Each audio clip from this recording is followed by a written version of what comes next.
Adventist Broadcasting Network, ABN.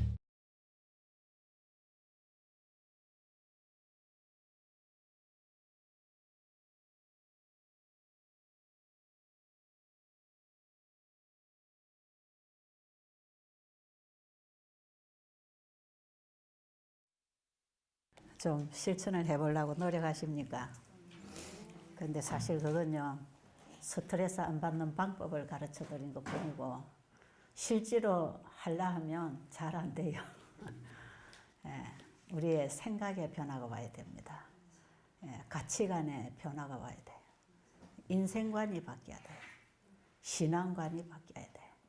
이게 근본적으로 내 안에서 어떤 변화, 가치관의 변화가 일어나지 않는다면 그거 아무리 배워도 그 요법밖에 안 됩니다. 예, 잘 안 돼요. 작심해서 되는 것도 아니고 우리의 마음에 근본적인 변화가 일어나야 그 5가지가 적용이 되어지는 것이에요. 우리의 삶 속에. 좀 변화 받아야 되겠죠. 변화 받고 싶으세요? 그런 사람으로 살고 싶으세요? 오늘은 제가 되어지는 방법 가르쳐 드릴게요. 필요하지요. 이 지금 스트레스 문제 때문에 우리가 살아가는 어떤 인생 관계 때문에 얼마나 인생이 불행하고 힘듭니까? 어제 제가 3가지 관계 회복을 반드시 하고 살아야 되는 거다. 그 중에 우리가 여기 오시면 여러분 여기서 깨끗한 물 먹고 자연의 공기 마시고 햇빛 보고 건강식하고 일찍 자고 운동하고 이 자연과의 관계는 지금 맺고 있는 것입니다. 그죠? 여러분 여기 오시면 한 가지는 그냥 가만히 있어도 따라 하면 되는 것이에요. 이거는. 그런데 이것도 사실은 우리의 마음에서부터 어떤 깨달음이 와서 믿음으로 되어져야 되는 것입니다. 안 그러면 또 병들었을 때만 요법으로 하게 되죠. 그래서 병들면 이런 요양원을 찾아야 된다고 생각하는데 사실 우리는 우리의 생활 환경이 이런 곳에 살아야 되는 것이에요. 그래서 제가 여러분에게 좀 부담을 드리는 얘기를 한 가지 한다면 저 도시에 사는 사람들은 전부 이사해야 됩니다. 어디로요? 자연 속으로. 자연의 혜택을 받을 수 있는 우리가 24시간 숨 쉬고 살지 않습니까? 그죠? 이 나무에서 오는 이 깨끗한 산소를 우리가 받아 먹고 살려면 또 땅에서 오는 이런 지운도 마시고 햇볕 에너지도 직접 받고 이렇게 깨끗한 자연 속에 우리가 이사를 해야 돼요. 사실은. 여기까지 하라 그러면 보통 일이 아니겠지요. 이 가정에 대개혁이 일어나야 되는데 사실은 그렇게 해야 되는 것입니다. 자, 그럼 우리가 여기 와서 이제 며칠 이렇게 지내보면 이런 혜택은 이제 다 받고 있으니까 왜 이런 걸 받는지 어떻게 받아야 되는지 이제 알면 되는데 이 인간관계하고 하나님과의 관계 이것은 또 우리가 또 배워야 되는 것이에요. 이것도 그렇죠? 그래서 하나님과의 관계하고 인간관계는 같이 연결되어 있습니다. 하나님과의 관계가 바로 될 때 인간관계가 바로 되는 것이에요. 예. 그래서 이런 것이 다 지금 결국에는 우리가 창조주께로 돌아가는 신앙관계, 하나님과의 신앙관계가 맺어질 때 이게 다 되는 것이고 이렇게 되었을 때 건강은 따라서 회복되게 돼 있어요. 그래서 여러분들이 여기 와서 뭐 일주일, 20일, 한 달 이렇게 뭐 혹은 그 이상 있게 되면 그동안에 나아질 사람들은 다 나아집니다. 몸이 자연 회복을 할 수 있는 조건만 딱 갖추어져 있으면 나아질 수 있는 사람은 그동안에 참 나아져요. 근데 이제 이렇게 해도 잘 안 되는 사람이 있어요. 이 몸이 도무지 받아 흡수를 못하고 이 기능이 도무지 이걸 못 받아주는 이런 상태가 되면 이제 너무 중한 상태, 너무 허약한 상태, 받고 반응할 수 있는 이런 기능들이 거의 죽어버린 상태. 그래서 너무 말기에 너무 어렵게 오면 여기서 자연 회복이 잘 안 되죠. 이럴 때 병원에 가서 요법을 사용하라 그러죠. 그래서 이럴 때는 빨리빨리 병원으로 가셔야 됩니다. 여기서는 뭐 여러분 무조건 낫습니다 이런 얘기를 절대로 안 하고 있고 여기 온다고 다 낫는 것도 아니고 여러분들이 이렇게 하면서 최대한의 몸이 일할 수 있는 조건을 갖춰주고 또 병원에 어떤 치료요법을 받아들이면 그게 더 좋을 수도 있어요. 그래서 병원에 수술을 하든지 어떤 약물을 사용해도 몸이 자연 회복을 할 수 있는 조건을 항상 갖추어 주는 것은 이게 기본입니다. 이게 기본이에요. 그렇기 때문에 이것은 병원 치료를 받든지 자연 치료를 받든지 여러분이 여기서 배우는 이 생활은 기본적으로 이루어져야 되는 우리의 생활이기 때문에 병원에 가서 수술하기로 결심한 사람들도 이 생활을 해줘야 되는 거, 배워야 되는 것은 틀림이 없지요. 자, 그러면 우리가 이제 내가 좀 바뀌자면 이 세상은 다 천국이 아니다 그랬죠. 이 세상은 전부 이 세상에 태어난 사람들은 죄 아래에 있습니다. 죄 아래. 죄의 노예가 돼 있죠. 그렇기 때문에 전부 다 마음에 썬뿌리가 있고 그 썬뿌리가 결국은 자기도 괴롭히고 다른 사람에게도 괴로움을 주는 것이에요. 다른 사람을 해롭게 하는 것이요. 내 안에 썬뿌리가 자꾸 나서 내가 괴로우면 옆에 사람도 괴롭죠. 이 썬뿌리를 제거해야 내 안에서부터 평안이 올 거 아니겠습니까? 그죠? 그런데 우리 사람이 스스로는 이거 할 수 없는 거다 이 말이에요. 의인은 없나니 하나도 없고 전부 죄 아래 팔려가지고 자기 스스로 죄로부터 벗어날 수 있는 힘이 우리 인간은 없다는 것입니다. 여기서부터 우리를 건져주시러 오신 예수님을 만나야 되는 것이죠. 그래서 우리가 예수님을 만나고 거듭난다 하는 것이 어떻게 되는 것인지 제가 오늘 아침에는 이 거듭나는 얘기 좀 하겠습니다. 거듭나고 싶으세요? 다 거듭나고 싶으시죠? 이대로는 아니죠. 인정하십니까? 이대로는 못 살겠죠? 이대로는 괴롭죠? 이대로에 내가 좋은 사람 있습니까? 이대로도 나는 이대로 좋다. 여러분 너무 자기 자신에게 너무 만족감을 가지지 마세요. 뭐 자존감은 중요하다고 하지만 지금 이대로 우리가 자존감을 가지고 있다는 것은 절대로 근본적인 문제를 해결 못합니다. 심령이 가난해야 됩니다. 갈급해야 됩니다. 정말 구해야 됩니다. 필요를 느껴야 돼요. 이대로 만족하고 살아라. 그건 아니에요. 해결 안 됩니다. 해결 안 돼. 자, 우리 오늘 거듭나십시다. 거듭나자. 자, 제가 오늘 거듭나는 얘기를 하면서 어떤 얘기를 우리가 이제 이해해야 되냐면 예수님이 처녀 몸에서 태어난 거 여러분 그거 믿을 수 있겠습니까? 이해할 수 있겠습니까? 예수님이 하나님이 사람으로 이 땅에 태어나셔서 실제로 우리처럼 이런 몸을 가지고 태어났다고요. 예수님이. 그렇죠? 그런데 처녀에게서 태어났다. 그 어떻게 여러분 이해하실 수 있겠습니까? 이거 이해가 되면 우리가 거듭나는 것도 이해가 돼요. 똑같은 방법이기 때문에. 자, 그래서 우리가 창세기 1장에 보면 하나님이 말씀으로 이제 천지 창조를 하신 그 말씀이 창조를 했다. 그 말씀이 가지고 있는 일이 이루어졌다. 그 창조에서부터 우리가 이제 짚어 들어가면 요한복음 1장 1절하고 창세기 1장 1절하고 연결을 지어야 됩니다. 창세기 1장 1절은 이 세상이 만들어지던 시작, 태초에 하나님이 천지를 창조하시니라. 지구 창조의 시작을 얘기하는 태초고 요한복음 1장 1절의 태초는 모든 우주 세계를 포함해서 아무것도 만들어지기 이전에 이 세상 우주 세계 아무것도 있기 전에 생명체라고 하는 것은 아무것도 있기 전에 그 태초를 얘기합니다. 요한복음 1장 1절의 태초는요. 자, 그럼 오늘 요한복음 1장 1절에 보겠습니다. 요한복음 1장 1절에 보면 태초에 말씀이 계시니라 이렇게 돼 있어요. 맨 처음에 아무것도 있기 전에 생명체라고 하는 것이 아무것도 만들어지기 전에 태초에 말씀이 계시니라. 이 말씀이 하나님과 함께 계셨으니 이 말씀은 곧 하나님이시니라. 자, 오늘 여러분이 하나님이 어떤 분인지 그 하나님이 사람 되어 오신 분이 말씀이 육신이 되어 오셨다고 하는데 그럼 그 하나님은 어떤 분이고 말씀은 어떤 분이고 그 말씀이 하나님과 어떤 관계를 가지고 있고 그 말씀이 무슨 일을 하고 있는지 하나님이 어떤 분인지를 알아야 하나님을 믿을 거 아니겠습니까? 그죠? 자, 성경에 보면 태초에 하나님이 계시니라 이렇게 되어 있는 성경절 저는 못 봤어요. 저 성경 몇 번 읽어도 이런 거 못 봤어요.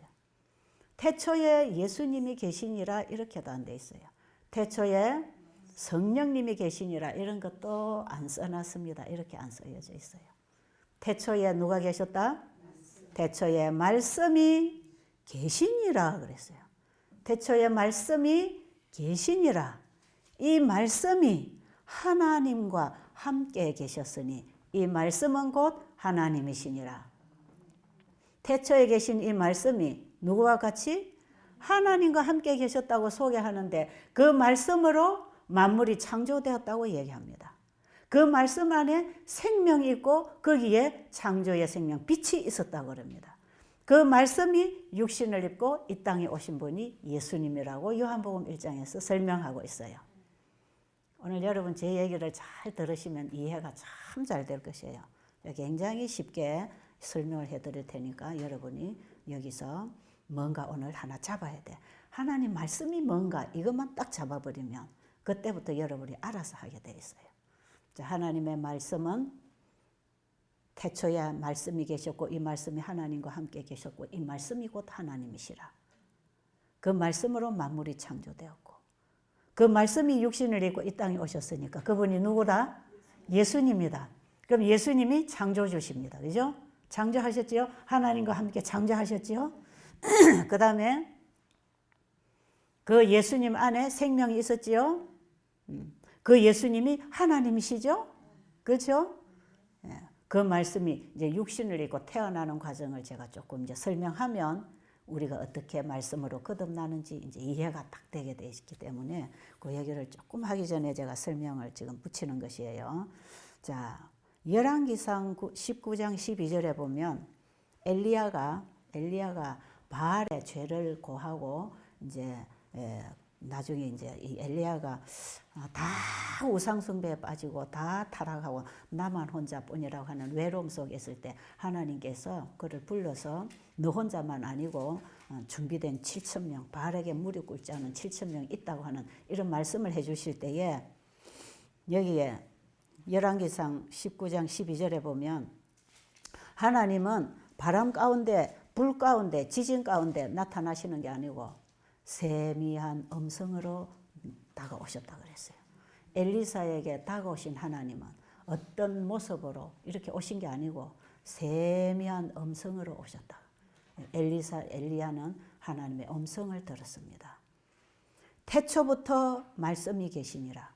그 말씀이 만물을 창조하시고 그 말씀을 통하여 하나님이 사람을 가르치시고 부르시고 명령하시고 인도하시고 그 말씀으로 기적을 일으키시는 그 하나님은 말씀으로 일을 하시는데 그 말씀으로 일하시는 그 말씀이 예수님이라는 거예요. 예수님. 그래서 요한계시록 19장 13절에 보면 그 예수 피 묻은 옷을 입은 그 예수 그리스도의 이름은 말씀이라 그랬어요. 자, 예수님의 이름이 뭐라고요? 말씀이라. 그래서 우리가 주의 이름으로 기도한다. 주의 이름으로 기름을 바르고 내 이름으로 무엇이든지 원하는 대로 구하라. 그리하면 이루리라. 예수님의 이름으로 하는 것은 말씀으로 주겠다 그 뜻입니다. 말씀으로 되어지겠다 이 말이에요. 그 말씀으로 말씀을 하나님이 주실 때 그 말씀을 받고 순종할 때 우리는 응답을 받을 수 있습니다. 하나님께 아무리 기도해도 그분이 주시는 말씀을 불순종하면 응답이 없어요. 하나님은 말씀으로 우리에게 필요를 다 공급하시기 때문에 그렇습니다. 그래서 주의 이름으로 기도한다는 것, 주의 이름으로 우리가 뭐든지 행한다는 것은 말씀으로 하는 것을 의미하겠습니다. 그렇죠? 네, 예수님의 이름이 말씀이라고 기록이 되어 있어요. 자, 그러면 이제 이만큼만 봐놓고 그 말씀이 이제 육신을 입고 이 땅에 오신 분이 예수 그리스도인데, 자, 이제 마리아에게 천사가 나타나서 이제 말씀하십니다. 자, 누가복음, 자, 이제 성경을 여러분이 찾아도 좋아요. 누가복음 1장 30절로 보면, 저는 옛날에 이 창세기 1장이 이해되지 않을 때에 어떻게 하나님이 사람이 되어 오실 수 있었을까? 또 어떻게 처녀가 아이를 낳을 수 있었을까? 불가능이거든요. 그래서 저 여호와 증인들은요, 예수님을 사생아라고 얘기할 만큼. 그래서 예수님 이름으로 기도하고 예수님을 믿지 않습니다. 예수님을 인정 안 하죠. 사람으로. 사생아라 그래요. 누군가 처녀가 남자하고 만나가지고 낳았지. 결혼은 안 했지만 처녀가 남자를 만났으니까 애가 나왔지. 어떻게 애가 나오겠니? 그래서 사생아라고 얘기하는 그런 얘기도 제가 들은 적이 있어요. 자, 그런데 예수님이 사생합니까? 아니에요. 그분은 육정으로나 혈통으로 난 사람이 아닙니다. 하나님께로서 말씀이 육신으로 나오신 분입니다. 이게 어떻게 가능할 수 있었는가? 자, 누가복음 1장 30절에 보면 천사가 이르되 마리아여 무서워하지 말라. 네가 하나님께 은혜를 입었느니라. 31절 보라 네가 잉태하여 아들을 낳으리니 이름을 예수라 하라. 이름까지 줬어요. 그죠? 천사가 가지고 온 말은 누구의 말씀이죠? 하나님의 말씀이요.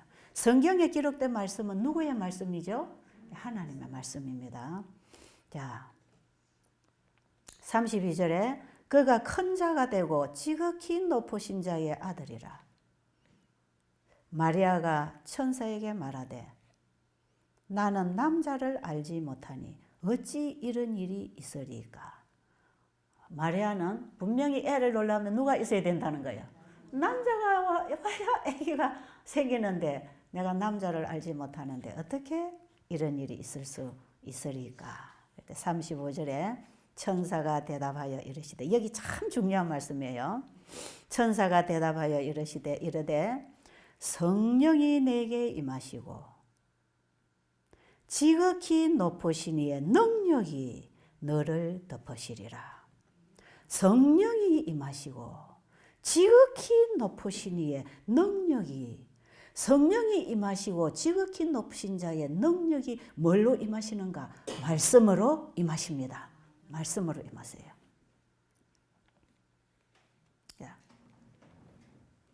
이름으로 나실 바 거룩하니는 하나님의 아들이라. 주께서, 자, 여기 보면 조금 우리가 생각하고 지나갈 것은, 자, 천사가 하나님의 말씀을 가지고 마리아에게 와서 네가 아들을 낳을 것인데 이름을 예수라 하라. 내가 어떻게 처녀로서 아이를 낳겠습니까? 그럴 때에 성령이 내게 임하고 하나님의 능력이 내게 임할 것이라. 어디에? 천사가 전하는 그 말에, 아십니까? 천사가 전하는 그 하나님이 주신 그 말씀에 뭐가 임한다고요? 성령이 임하시고 하나님의 능력이 임하시면 지극히 높으신 자 하나님의 아들 거룩한 자가 태어날 것이라는 것입니다. 이름이 누구라? 예수라. 예수라는 이름은 무슨 뜻을 가지고 있죠? 자기 백성을 죄로부터 구원해서 잃어버린 영생을 회복시켜 주기 위하여 우리를 구원하기 위하여 우리의 구원자로 이 땅에 하나님이 오시겠다는 얘기입니다. 그죠? 자, 이런 말을 들었을 때에 마리아가 어떻게 반응을 했는가가 중요합니다. 네가 하나님의 성령의 능력과 그 은혜를 입어서 네가 아들을 낳을 것인데 그 이름을 예수라고 하는 아들을 낳을 거라고 했을 때에 마리아가 그걸 기쁨으로 받아들일 수도 있고 거절할 수도 있는 것입니다. 그렇죠? 왜요? 지금 요셉하고 정혼해 놓은 사이 아닙니까? 나는 저 남자하고 행복하게 일생을 살아갈 꿈을 잔뜩 꾸고 있는 이 아가씨가 말이에요. 네가 아들을 낳는다고 할 때는 임신을 하면 결혼할 수 있어요, 없어요? 자기가 임신을 하게 되면 남자가 자기를 버릴 거로 생각했단 말이에요. 그렇게 생각할 수도 있지요. 그리고 내가 어떻게 남자 없이 또 아이를 낳을 수 있겠는가? 그런 모든 의심과 자기가 하고 싶은 그 모든 꿈을 다 포기하고 마리아가 어떻게 반응을 했는가? 주께서 하신 말씀이 반드시 이루어지리라고 믿은 그 여자에게 복이 있도다. 주께서 말씀하시면 그대로 될 것이고 주께서 말씀하시면 저는 모든 것을 포기하고 그대로 되기를 원합니다. 그분의 말씀에 동의해야 됩니다. 내 생각, 내 계획, 내가 좋아하는 거 포기하고 그분이 주시는 말씀을 받아들이되 주께서 하신 말씀이 그대로 이루어질 것을 믿었다 이 말이죠. 이게 사람의 생각으로 가능한 일이에요? 불가능한 일이에요? 사람의 생각으로는 불가능한 일이에요. 처녀가 어떻게 아이를 낳느냐면 그런 법이 없었다 이 말이에요. 지금까지. 그런데 주께서 하신 말씀은 그대로 이루어질 것입니다. 이 믿음, 마리아는 믿음으로 예수를 탄생시켰습니다. 마리아는 믿음으로 예수를 탄생시킨다고 하는 그 말씀을 믿음으로 아들이 탄생이 됐다 이 말이에요. 주께서 하신 말씀이 반드시 이루어지리라 믿은 그 여자에게 복이 있도다. 자, 그러면 예수가 진짜 잉태됐습니까? 네가 아들을 낳으리니 이름을 예수라 하라는 그 말씀이 그대로 이루어질 걸 믿고 그 말씀을 마음에 받아들였더니 그 몸에 뭐가 잉태됐죠? 예수라고 하는 씨가 들어와 가지고 예수가 잉태됐어요. 그리고 마리아의 몸에서 우리하고 똑같이 10달 동안 우리가 어머니 몸에서 10달 동안 형질이 이루어져서 출생을 했듯이 아버지의 씨가 엄마에게 들어와서 아버지는 씨만 주고 엄마 몸에서 내가 자라서 나오는 것처럼 마리아의 몸은 씨가 들어와서 자라는 밭입니다. 그렇죠? 근데 마리아의 몸에 뭐가 들어왔죠? 하나님의 말씀에 씨가 들어왔는데 그게 무슨 씨라? 예수를 탄생시킬 씨라 이 말이에요. 하나님이 말씀하신 그 씨, 예수를 탄생시킬 그 씨. 이 씨는 누구의 씨지요? 하나님의 씨. 태초에 말씀이 계시니라. 이 말씀이 하나님과 함께 계셨으니 이 말씀은 곧 하나님이시니라. 하나님 속에 있는 하나님 자신의 씨, 그 씨, 그 말씀이 마리아에게 왔을 때는 예수를 탄생시킨다는 것입니다. 그래서 예수님이 출생을 했어요. 자, 그러면 우리도 어떻게 거듭나는가? 베드로전서 1장 23절에 자, 우리가 거듭나는 얘기를 여기 하고 있어요. 우리도 여전히 말씀으로 거듭납니다. 너희가 거듭난 것은 썩어질 씨로 된 것이 아니요. 네, 23절 읽습니다. 베드로전서 1장 23절. 너희가 거듭난 것은 썩어질 씨로 된 것이 아니요. 우리가 거듭나지 않고 처음 난 것은 썩어질 씨로 났습니까? 그게 무슨 씨로 났지요? 무슨 씨로 났지요? 아버지 씨로 났지 않습니까? 저는 무슨 씨를 받아놨지요? 야, 저는 최씨 받아놨지요. 우리 조 집사님은요? 조씨 받아서 조씨가 됐지요. 정 집사님은요? 정씨를 받았지요. 정씨 씨를 받았지요. 이것은 다 무슨 씨다? 썩어질 씨라. 우리는 다 땅속에 들어가서 썩어질 씨. 썩어질 씨를 받고 태어나서 살다가 썩어질 것입니다. 그렇죠? 자, 그런데 우리가 거듭나는 것은 누구 씨로 나지요? 하나님의 씨로 납니다. 하나님의 씨, 신성의 씨, 영생하는 생명의 씨로 거듭나라는 것입니다. 자, 너희가 거듭난 것은 썩어질 씨로 된 것이 아니요 썩지 아니할 씨로 된 것이니 살아있고 항상 있는 말씀으로 되었느니라. 그러므로 모든 육체는 풀과 같고 그 모든 영광은 풀의 꽃과 같으니 풀은 마르고 꽃은 떨어지되 오직 주의 말씀은 세세토록 있도다 하였으니 너희에게 전한 이 복음이 곧 말씀이니라. 복음하고 말씀하고 똑같은 것입니다. 복음은 예수 그리스도. 예수 그리스도는 말씀이 육신이 되어서 우리의 죗값을 지불하시고 우리를 구원하러 오신 분으로서 우리에게 복음으로 말씀이 오신 것입니다. 그렇죠?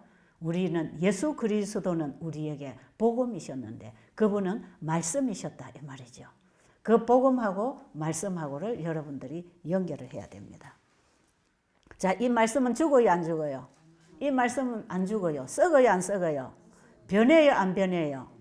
이 말씀은 하나님 안에 있는 하나님 자체 그 속에 있는 신성의 생명, 신성의 능력, 신성의 품성, 신성의 생명, 영원한 생명, 그것을 가지고 있는 그 말씀을 우리가 받아들일 때, 믿을 때, 마리아가 천사가 주는 말을 그대로 이루어질 걸 믿었을 때 예수가 잉태된 것처럼 우리가 하나님의 말씀을 믿었을 때, 믿음으로 받아들일 때 우리 안에 하나님의 생명이 들어옵니다. 똑같은 것이에요. 똑같아요. 마리아가 천사의 말을 받아들였을 때 예수가 잉태된 것처럼 우리는 하나님의 말씀을 통하여 예수의 씨를 생명을 받아들일 때 우리 안에 성령으로 거듭납니다. 거듭나는 생명이 들어왔다 이 말이에요. 잉태됐다 이 말이에요. 내 안에 새 생명으로 잉태됐다 이 말이에요. 옛사람은 죽어지고 썬뿌리는 죽어지고 사랑의 뿌리가 내리겠다 이 말이에요. 우리의 마음에 생각에 가치관에 근본적인 변화가 일어난다 이 말이에요. 하나님의 말씀은 그런 일을 한다고 기록되어 있습니다. 자, 제가 하나님의 말씀이 어떤 일을 하는가 하나 읽어드리게 제가 성경을 풀어놓은 참고서를 하나 읽어드리겠습니다. 누가복음 8장 11절에 보면 씨는 하나님의 말씀이라고 그랬어요. 자, 씨는 하나님의 말씀, 씨, 하나님의 씨가 곧 어디에 있었다? 말씀, 그 말씀 안에 씨가 있고 생명이 있고 그 씨가 나무를 내듯이 말씀이 이루어진다 이 말이에요. 자, 그러면 여기 실물교훈이라고 하는 책 2장에 보면 씨 뿌리는 비유가 나옵니다. 그게 제가 한 대목을 소개해 드리겠습니다.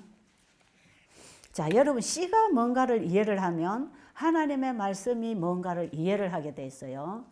보이는 사물하고 보이지 아니하는 사물이 전부 연결되어 있었기 때문에 예수님이 이 땅에 오셔서 천국에 관한 얘기를 하실 때 전부 보이는 비유를 가지고 얘기를 하셨어요. 그러니까 우리는 보이는 사물을 제대로 이해를 해야 보이지 아니하는 사물도 깨닫게 돼 있는데 바로 이 씨에 대해서 이제 말씀을 좀 드리겠습니다. 자, 씨 가운데 있는 배종은 하나님께서 그 속에 넣어주신 생명력의 전개로 말미암아 자라나는 것이지 사람의 힘으로 자라는 것이 아니다. 맞습니까? 씨 가운데 있는 그 배종은 하나님이 그 속에 넣어두신 생명력의 전개로 말미암아 자라는 것이지 사람의 힘으로 자라는 게 아니다. 맞아요? 그거 이해하시겠습니까? 이것 이해 잘하면 우리가 거듭나고 성화되고 변하고 이거 어떻게 일어나는지 이제 바로 짚어지게 돼 있어요. 자, 비유를 들어서 짚어서 지금 얘기하는 것입니다. 그와 마찬가지로 하나님의 말씀은 씨앗이다. 씨앗마다 그 자체 속에 맹활력이 있다.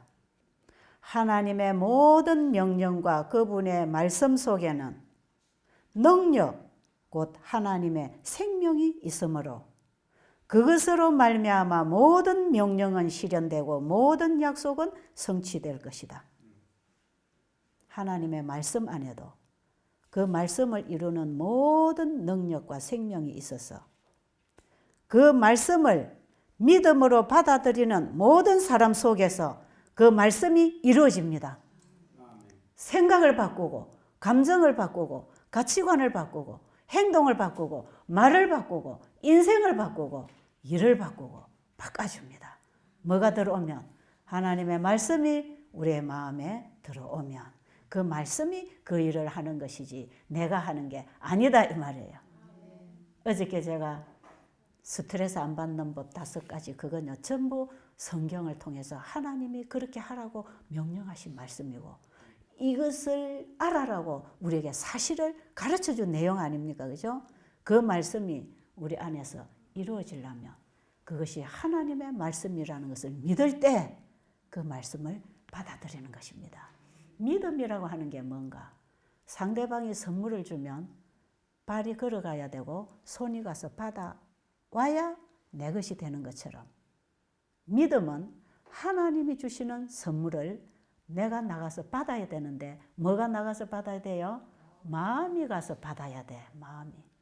사람이 선물을 주면 손이 받아오면 되는 건데 물건을 주니까. 하나님은 우리에게 물건을 주시는 게 아니고 뭘 주셔요? 말씀으로 주셔요. 하나님 말씀으로 만들어내시고 말씀으로 기적을 일으키시지 않습니까? 그죠? 하나님은 우리에게 말씀을 주십니다. 그 말씀을 손이 가서 받을 수 있나요? 두 손으로 가서 받으면 되나요? 아니에요. 그 말씀을 어디서 받아야 되지요? 마음이 가서 받아봐야 돼. 마음이 그 말씀을 받아들이는 그것을 믿음이라 합니다. 믿음은 상대가 주는 선물을 받아들이는 손이다 그래요. 자, 그러면 하나님의 말씀은 씨앗이고 그 씨앗 속에 명화력이 있어서 그 나무를 만들어내는 것처럼 하나님의 모든 명령과 그분의 말씀 속에는 능력이 있고 하나님의 생명이 있으므로 그것으로 말미암아 모든 명령은 실현되고 모든 약속은 성취되는 것이다. 하나님이 약속하시고 명령하신 그 모든 일은 그 말씀을 통하여 실현되고 성취될 것이다. 하나님의 말씀은 살았고 운동력이 있어서, 그죠?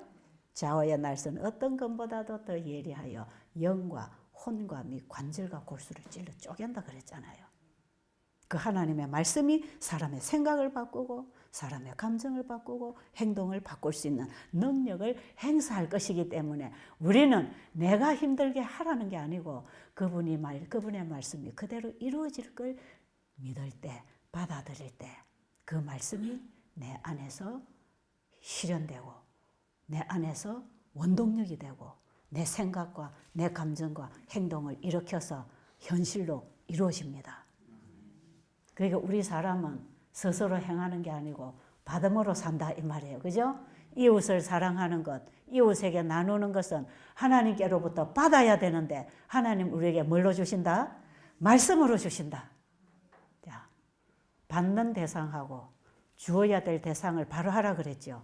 우리가 이걸 잘못해가지고 나올 때도 없는 터진 웅덩이를 자꾸 파고 있단 말이에요. 아무리 파도 물이 안 나는 웅덩이를 파고 있는 것입니다. 어디 가서 파야 돼? 말씀에서.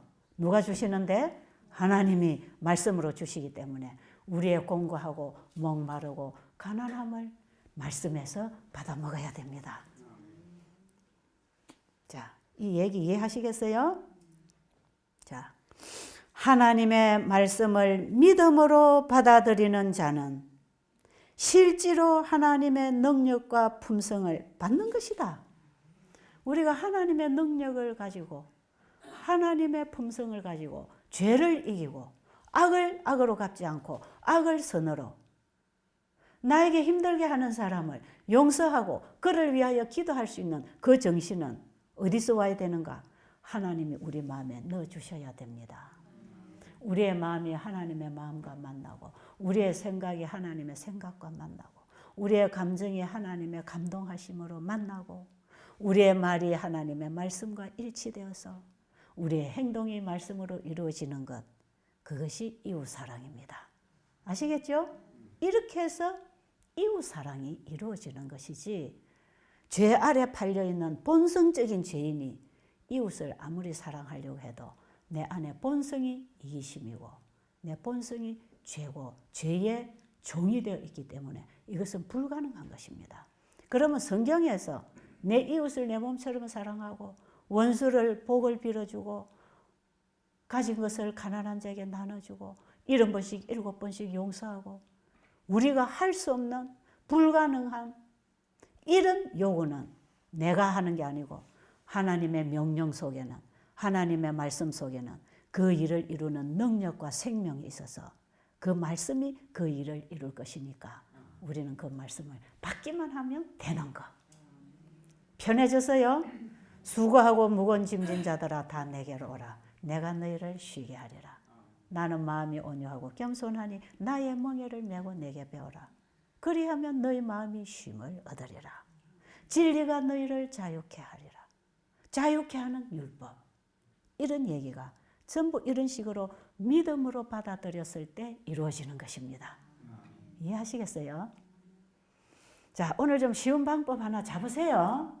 그 자꾸 내가 하려고 억지로 노력하지 말고 수고하고 무거운 짐을 이제 다 내려놓고 나를 변화시켜 주실 수 있는 능력 있는 그분의 말씀을 받아들이면 그분이 우리 안에서 일을 하시겠다고 약속하십니다. 씨앗마다 그 종류대로 열매를 맺는다.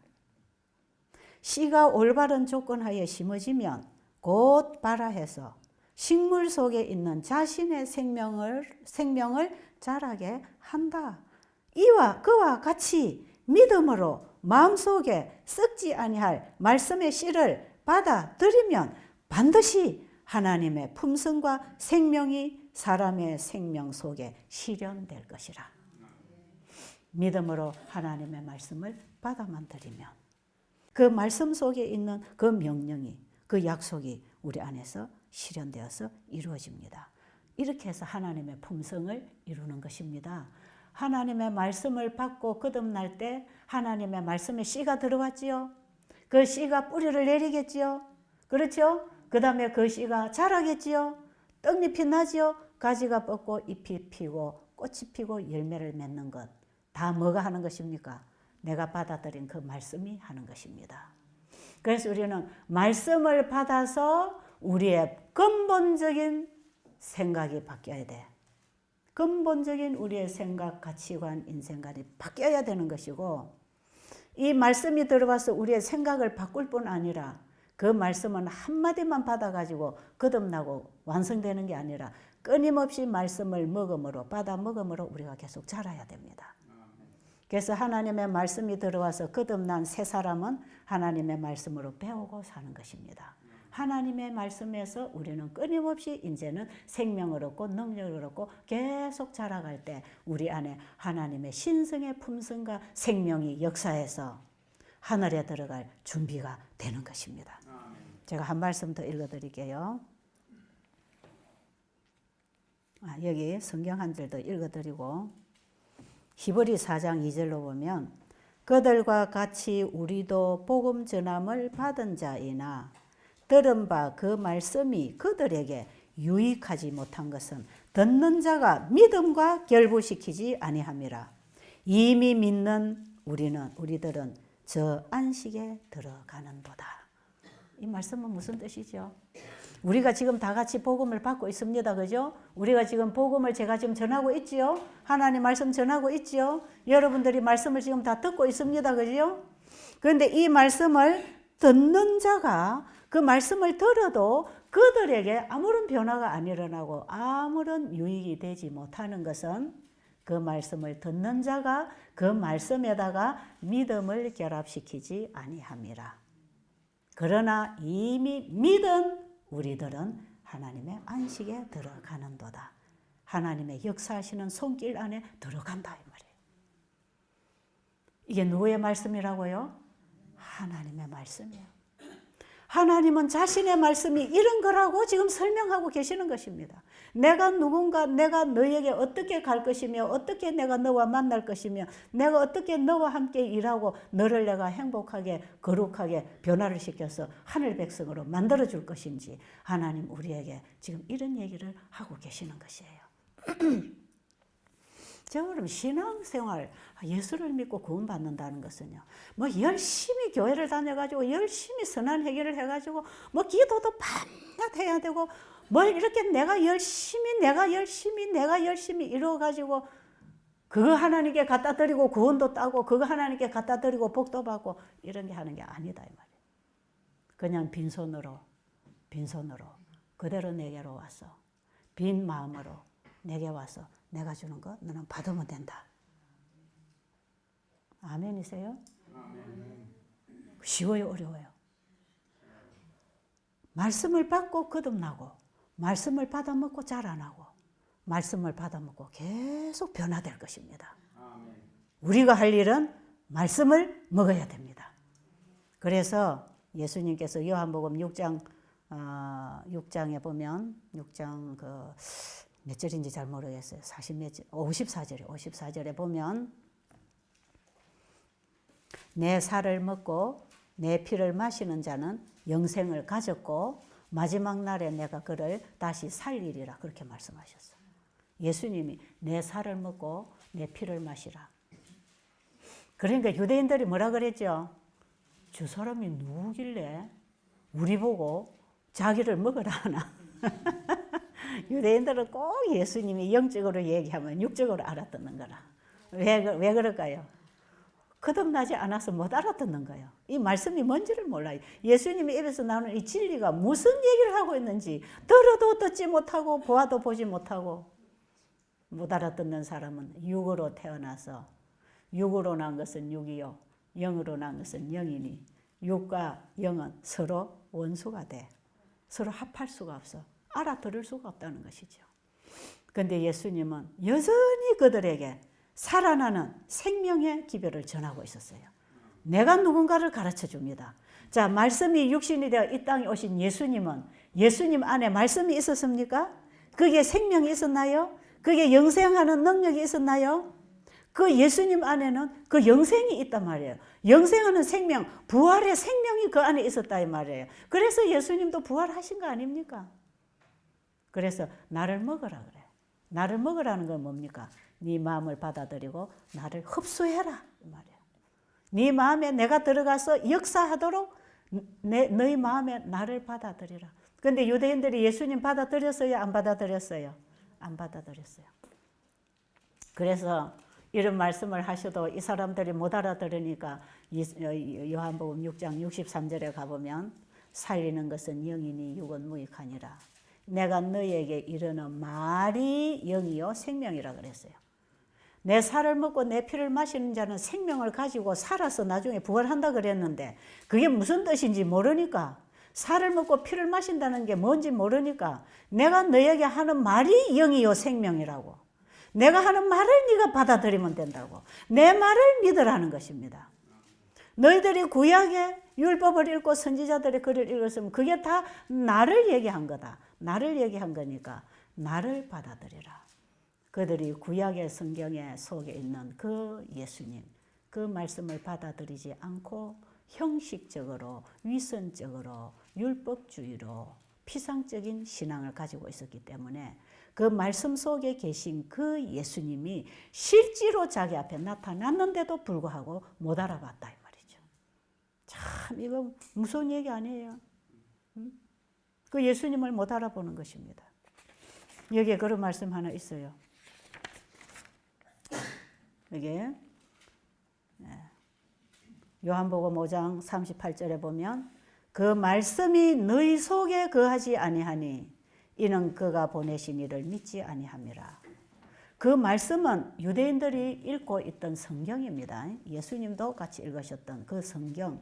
그 말씀이 너희 속에 거하지 아니하니 이 바리새인들이 하나님의 말씀을 씹어 먹은 게 아니고 마음으로 받아들여서 그들이 그 생명을 가지고 영적 통찰력을 가지고 있었더라면 자기 앞에 나타난 예수 그리스도가 기다리던 메시아라는 걸 알아차려야 되는 거 아니겠어요? 그렇죠? 그러니까 그들이 성경은 가지고 말씀은 가지고 있었지만 그 말씀이 너희 속에 거하지 아니하므로 그가 보내신 이를 믿지 아니한다 그랬어요. 지금 제가 읽은 말씀 요한복음 5장 38절에 여기 시대소망 211페이지 참고서에 보면 이렇게 기록되어 있어요. 유대인들은 성경을 소유하고 있었다. 그들은 그 말씀을 피상적으로밖에 알고 있지 못하였다. 성경을 가지고 있기는 있었는데 피상적으로밖에 알고 있지 않았어요. 왜? 그 말씀을 받아 먹어서 거듭나는 경험을 못했기 때문에. 그 말씀이 사람 속에 들어와야 자기를 열어드리고 자기를 포기하고 자기 생각을 굴복하고 자기를 부인하고 그 말씀을 받아 먹어야 되는데 말씀을 받아 먹지 않았기 때문에 그 맛을 모르고 피상적으로만 성경을 알고 있었다. 이거는 무슨 얘기냐? 수박을 한 덩어리 갖다 놓고 수박을 알지요. 여러분 수박이 어떻게 생겼는지 알지요. 근데 여기 계신 분들은 수박을 다 먹어봤어. 그죠? 그러니까 수박이 뭔지 알아요. 근데 수박을 잘 모르는 사람에게 수박 한 덩어리 갖다 놓고 이게 수박이야. 이 속에 수박을 가르면 속에 어떤 색깔이고 어떤 성분이 있고 먹으면 맛이 어떻다. 이거 공부해가지고는 수박이 뭔지 모른다 이 말. 이게 피상적으로 수박을 안다는 것입니다. 그렇죠? 이런 걸 수박 끄달기라 그러잖아요. 이게 피상적으로 수박을 아는 것이지 실질적으로 수박을 맛보지 않았기 때문에 수박이 뭔지를 모르는 사람이에요. 옛날에 유대인들이 성경을 그렇게 봤어요.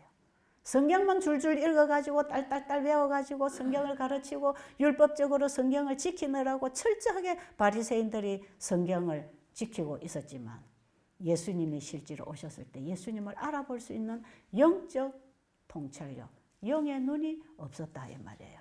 그것은 뭐냐? 그 말씀을 가지고는 있었지만 읽고는 있었지만 피상적으로밖에 모르고 있었기 때문에 그렇다는 것이지요.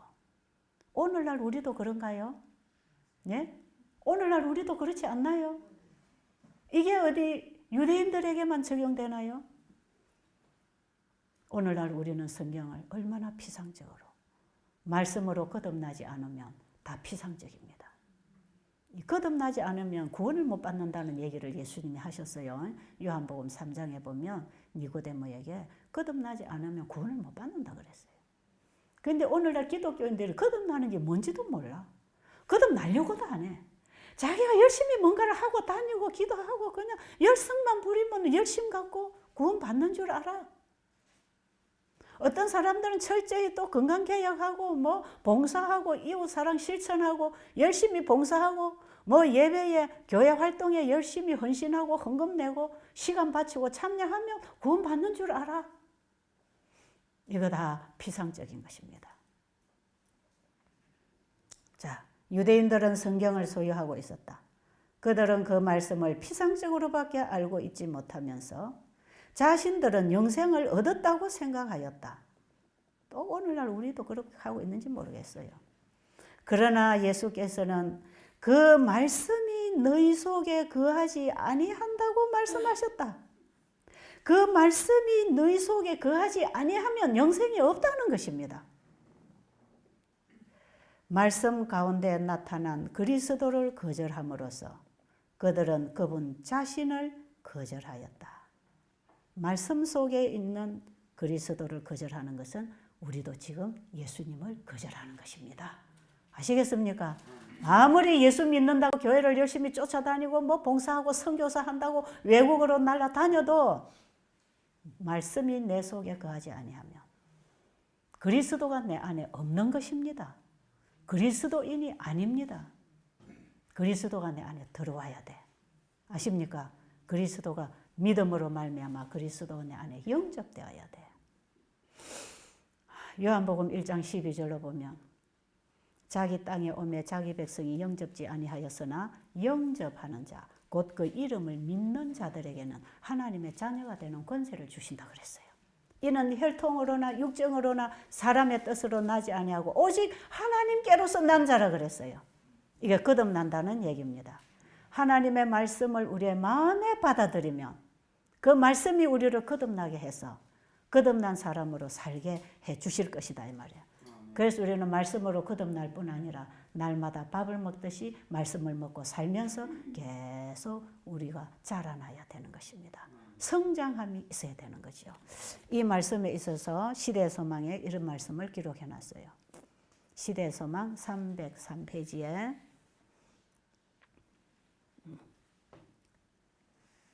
세상에 생명을 주는 하나님의 생명, 세상에 생명을 주는 우리들에게 생명을 주는 하나님의 생명은 그 말씀 가운데 있다. 맞지요? 이거 제 얘기가 아니에요. 성경을 이렇게 풀어놓은 것입니다. 제가 참고서를 읽고 있다 그랬죠. 제가 보는 참고서를 여러분이 보시면 성경을 정확하게 풀어갈 수가 있어요. 자, 세상에 생명을 주는 하나님의 생명은 하나님의 생명, 하나님 안에 있는 그 생명은 말씀 가운데 있다. 구주께서는 당신을 따르는 자들의 믿음을 말씀에 고정시키기를 원하신다. 우리의 믿음은 어디에? 공중에 대고 믿지 말고 어디 가서 빌지 말고 우리의 믿음이 어디에 고정되라? 그 말씀에, 그 말씀에서 우리의 필요한 생명이 올 것이다 이 말이죠.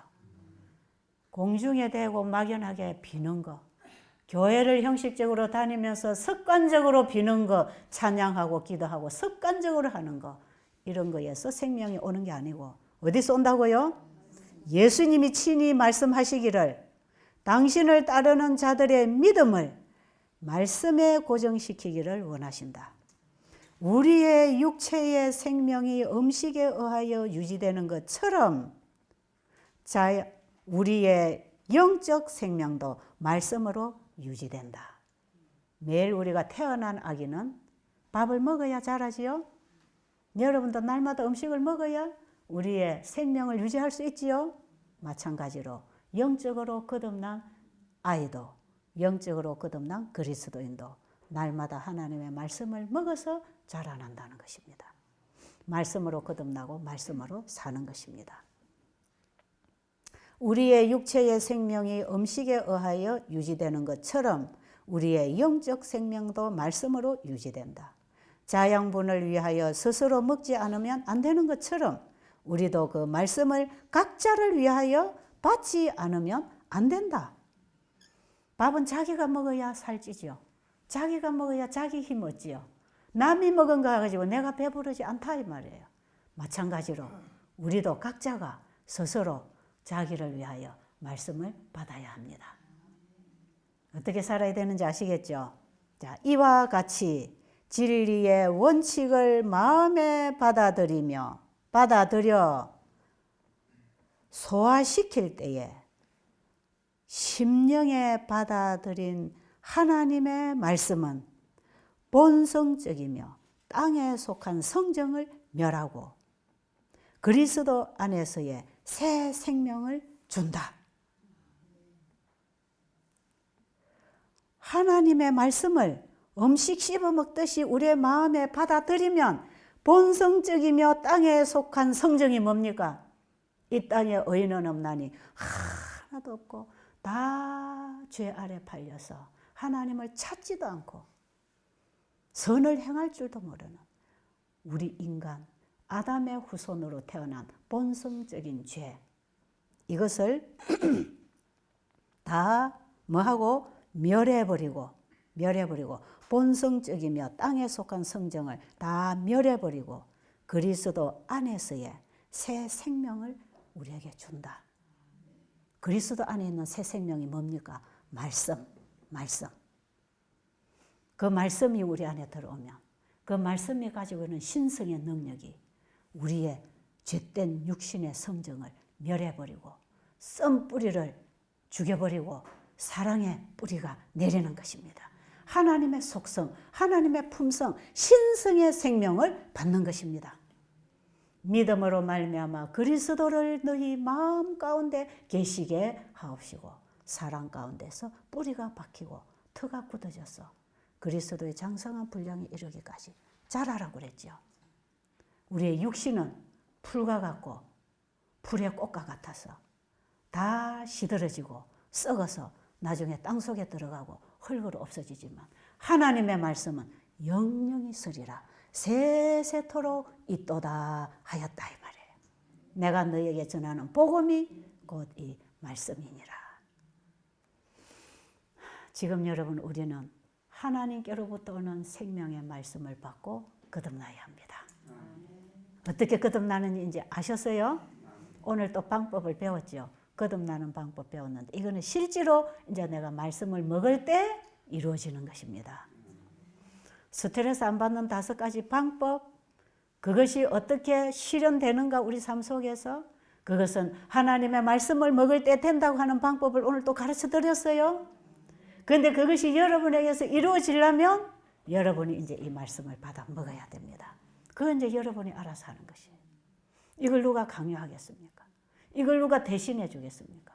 누가 대신 거듭나 주고 누가 대신 밥을 먹어 주겠습니까? 여러분 자신이 살려면 하시라 이 말이에요. 여러분 살고 싶으세요? 여러분 변하고 싶으세요? 정말 여러분 인생을 좀 바꾸고 싶으세요? 인생을 좀 바꾸고 싶으세요? 팔자를 좀 고치고 싶으세요? 여러분 운명이 바뀌고 싶으세요? 말씀을 받아 먹으시기 바랍니다. 제가 지금 이런 얘기를 하는 것은요, 그냥 책만 읽어갖고 제가 이해된 게 아니에요. 제가 이미 이 말씀을 받아 먹기 시작했고, 이 말씀을 받아 먹고 말씀의 역사에 따라서 일하고 살아나와 보니까 내 팔자가 고쳐지더라 이 말이에요. 터진 저 웅덩이에서 헤매고 있는 저를 말씀을 보내셔서 저를 건져주셨습니다. 하나님은 저에게 말씀을 보내셨어요. 하나님 우리에게 말씀을 보내십니다. 그 말씀을 청종하고 그 말씀을 마음이 가서 믿음으로 받아들일 때 우리의 마음에 역사하는 그 말씀은 우리의 생각을 바꾸고 죄된 성정을 바꾸고 죄에 속한 멸할 수밖에 멸망받을 수밖에 없는 죄의 성질들을 다 소멸시켜서 하나님과 함께 영원히 살 수 있는 사람으로 바꿔주실 것입니다. 시작도 말씀으로 하고 사는 것도 말씀으로 하고 나중에 열매도 말씀으로 거둡니다. 이것이 씨 뿌리는 비유에 씨를 뿌리고 자라게 하고 추수하는 얘기가 전부 그런 얘기예요. 그래서 우리는 하나님의 말씀으로 거듭나고 하나님의 말씀으로 자라나고 하나님의 말씀으로 부활할 것입니다. 제가 다음 시간에 부활을 어떻게 하는지 가르쳐 드릴게요. 우리가 사람이 예수님의 생명을 받아서 이제 죽지 않습니까? 그죠? 우리는 다 땅속에 들어갈 거거든요. 그때에 예수님 재림 때에 그 생명, 영생의 부활에 참여하는 사람은 바로 이 생명으로 거듭나야 합니다. 그러니까 우리가 이 말씀을 내 안에 받아들이고 거듭나지 아니하면 영생이 없다는 것입니다. 너희가 내 살을 먹고 내 피를 마시지 아니하면 영생이 없다는 것입니다. 너희가 내 살을 먹고 내 피를 마시면 영생을 얻었고 마지막 날에 내가 이를 다시 살리리라고 그러셨어요. 부활할 수 있는 영생의 부활에 참여해서 영원한 우주세의 하나님과 함께 영원히 살 수 있는 준비는 이 땅에서 하나님의 말씀을 받아 먹음으로 시작하는 것입니다. 그러니까 복음을 전하는 사람은 말씀을 전해야 됩니다. 그렇죠? 하나님 말씀을 전해라 이 말. 복음을 전하는 사람은 강단에 서서 세상 얘기, 유식한 얘기, 과학적인 얘기, 어떤 의학적인 얘기를 많이 해서 사람들에게 일시적인 도움을 주는 것 정도로 마치지 말고 단상에서 하나님의 기별을 가지고 영혼을 구원하기 위하여 복음을 전하는 사람은 하나님의 말씀을 전하라. 하나님의 말씀을 전할 때 그 말씀을 받아 먹으면 영혼들이 살아납니다. 예수님은 오직 성경을 펴고 말씀의 씨를 뿌렸습니다. 그렇죠? 예수님은 계속 백성들에게 말씀을 전했어요. 기록되었으되 예수님은 그들이 보아도 보지 못하고 들어도 듣지 못하고 눈이 닫히고 기가 막힌 그래서 보아도 읽어도 모르던 그 성경 똑같은 성경을 펴고 예수님은 사람들에게 생명을 나누어 주었다 이 말이에요. 생명을. 그래서 예수님의 설교하는 자리에 참여한 무리들이 예수님의 말씀을 받아 먹고 생명을 얻어서 그 생명을 흘러보냈다 그랬어요. 그러니까 병자가 낫겠습니까? 그래서 병자가 낫는 것입니다.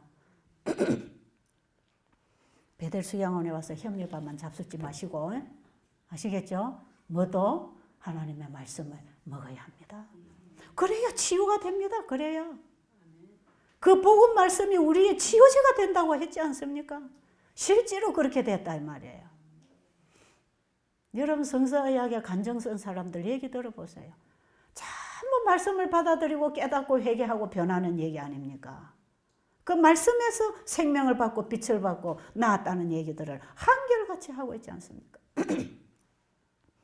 그런데 베델 수양원에 와서 현미밥만 실컷 먹고 가는 사람, 여기 와서 금식만 하고 가는 사람, 집에 돌아가서 무슨 얘기 하는지 아세요? 아이고 베델 수양을 가니까 배가 고파 못 살겠더라. 그래가지고 낫지도 않고 가가지고 뭐라는지 아세요? 사람 굶겨서 죽였다 그러죠. 사람 굶겨서 그거 사람 굶겨 죽인다고. 그가 배가 고파서 안 된다고. 여러분 왜 금식을 하는지 아셨어요? 아셨습니까? 우리가 왜 금식을 해야 되는지. 여기서 우리는 육신의 양식보다 더 좋은 영생하는 양식을 먹으면 그런 말이 안 나오지요. 그래서 여기 와서 제대로 양식을 받아 먹은 사람은 뭐라 하는지 아세요? 암덩어리가 복덩어리다 그러죠. 여기 암덩어리가 복덩어리로 변하는 사람 있습니까? 있습니까? 내 암덩어리가 복덩어리였다고. 내가 정말 암이 아니었다면 어떻게 여기 와서 영생의 복음을 접하겠냐고. 이런 신앙을 고백하는 사람들이 제대로 붙잡고 가는 사람들이에요. 이해하시겠어요? 여러분 여기에 그저 와서 밥만 잡수고 가지 마시고 그냥 공기만 물만 잡수고 가지 마시고 하나님의 말씀을 잡수세요. 사람이 떡으로만 사는 것이 아니라 하나님의 입에서 나오는 모든 말씀으로 사는 것입니다. 그 영생을 할 것입니다. 자, 우리 기도드리고 마치겠습니다. 조영은 집사님 기도해 주세요. 너무나 고마우신 우리 하늘 아버지, 오늘 저희가 아버지의 귀한 말씀을 받아들여서 그 말씀을 상고하고 말씀을 이해하도록 하여 주시니 정말 감사합니다. 아멘. 아버지, 저희의 마음밭을 온전히 비우게 하여 주시옵소서. 아멘. 이 마음속에 있는 죄된 생각들, 이기신 자아를 오늘도 예수님의 십자가 아래 다 내려놓게 하시고 그 빈 마음에 아버지께서 주시는 그 영생의 말씀, 사랑의 말씀, 그 말씀들을 깊이 상고하고 연구하며 그 말씀이 내 마음밭에 들어와서 깊이 뿌리를 내리게 하시고 자라게 하여 주시옵소서. 아멘. 아버지, 저희가 그 안에서 받은 아버지의 사랑을 세상에 나가서 열심히 아버지의 빛을 전하는 저희들이 되게 하여 주시옵고, 오늘 하루도 아버지의 말씀 안에서 감사하며 기쁨으로 우리의 영이 살아나고 육이 살아나는 그러한 하루를 보낼 수 있도록 아버지 성령님과 함께 저희들이 살아갈 수 있도록 도와주시옵소서. 진심으로 감사드리오며 사랑하신 예수 그리스도의 이름으로 간절히 기도드립니다. 아멘. 아멘.